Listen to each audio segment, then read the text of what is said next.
Yan po mga ka-farmers, good morning po. Andito po tayo sa ating munting taniman para pakita sa inyo yung ating pinalinisan.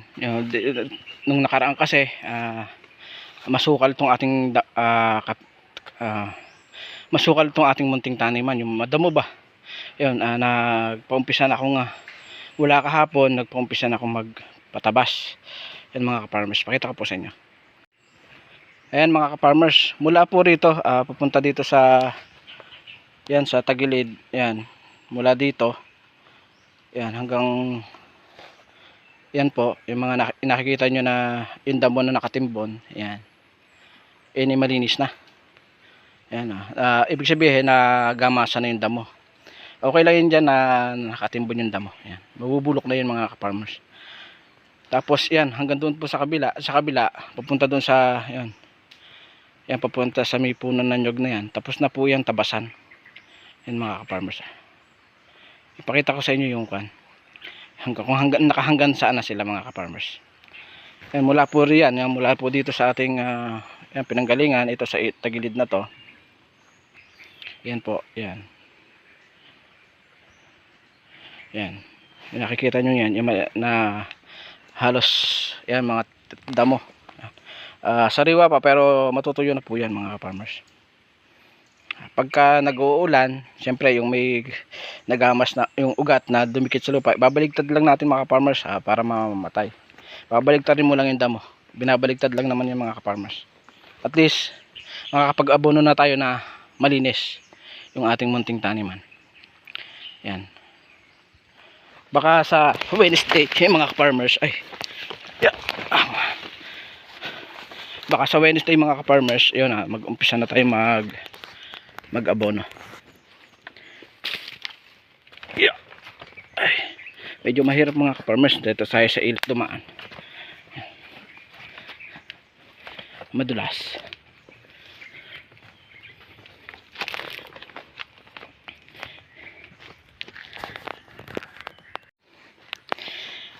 Ayan mga ka-farmers, mula galing natin doon sa kabila, doon sa ilat na yon, sa kabilang malinis na po. Nandito na po tayo doon sa kabilang ito.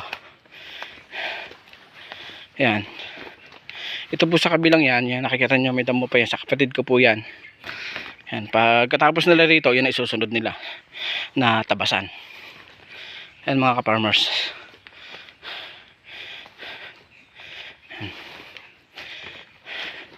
yan hanggang dito po malinis na, nagamasa na.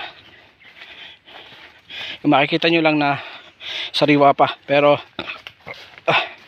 makuha na po yan, mamamatay na yan, damo na yan.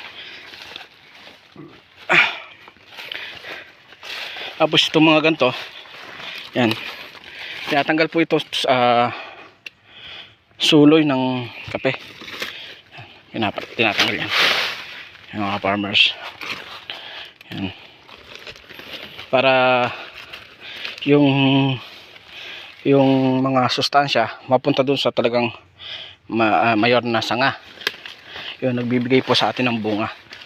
Kasi pag hindi po pinahinayaan natin lumago yung suloy, mamamatay po yung nasa taas, kukuhanin po lahat ng suloy yung sustansya ng gagaling sa kanyang mga ugat. Yan, yung abono natin mapupunta lang dito, ito ang papatay naman dun sa mayor na sanga. Yan, yung mga sanga na yan papatay, yun ang nagbibigay ng bunga sa ating kape. Yan, kaya ang kailangan mga farmers, itong mga suloy ng kape na to is talagang tinatanggal yan. Yan mga farmers, tanggalin talaga natin yung mga suloy ng kape. Yan, nung nakaraan mga ka-farmers, to ay bumulaklak na yung kape natin. Kaya makikita nyo yung maliit na to, yan, by November, December, yan ay maaani na. Kape na yan mga ka-farmers, buko ng kape. Yan mga ka-farmers, buko na yan ng kape mga ka-farmers, yung mga yan, maliliit na yan. Yan na by December or November, December hanggang January, yan pwede nang maani pag nahinog yung kape na yan mga ka-farmers. Yan, mga nakikita nyo mga ka-farmers, yan Yung saging na ito may sakit. Ito yung mga saging na yan, may sakit to. Diaz. May sakit yan. Tatanggalin na lang natin. Yan, puputulin na lang natin. Yan mga ka-farmers. Putulin lang natin yung may sakit. Yan yung mga bago nating tanim na saging mga ka-farmers.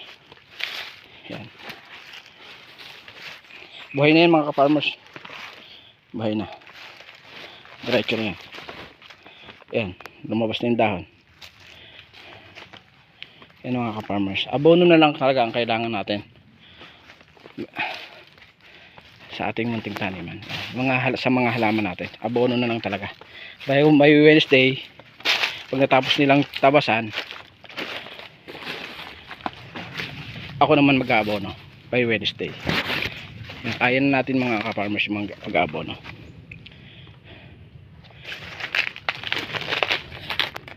Yan.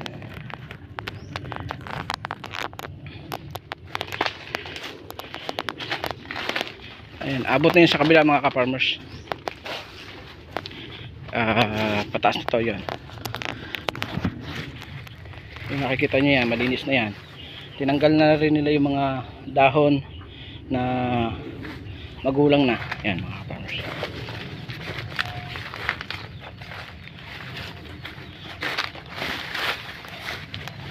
Yan. Malinis na yung ating munting taniman. Yan. Na sila nga pala mga ka-farmers yung naglilinis. Si Kuya na rin. Yan. Naglilinis ng ating munting taniman.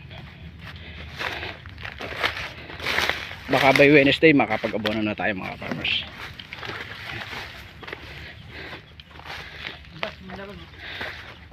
Yung basura. Yan nga po, yung aking bayaw yan, nagsusulasod ng ating munting taniman. Hanggang dito na mga ka-farmers yung mga nalinis na. Yan. Yan. Ito yung mga manok na sunod kasi na dukal yung lupa kaya marami silang matutukang pagkain.